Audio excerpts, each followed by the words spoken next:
অজ্ঞান মোর স্বভাব থেকে তোর ভাবে তুই নেমা ডেকে। অজ্ঞান মোর স্বভাব থেকে তোর ভাবে তুই নেমা ডেকে।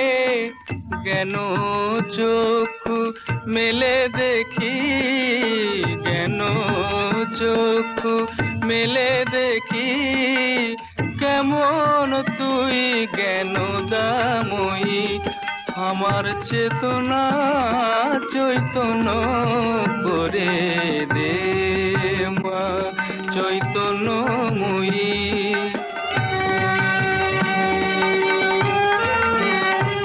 তোর ভাবের খেলা দিয়ে দে মা আমার যা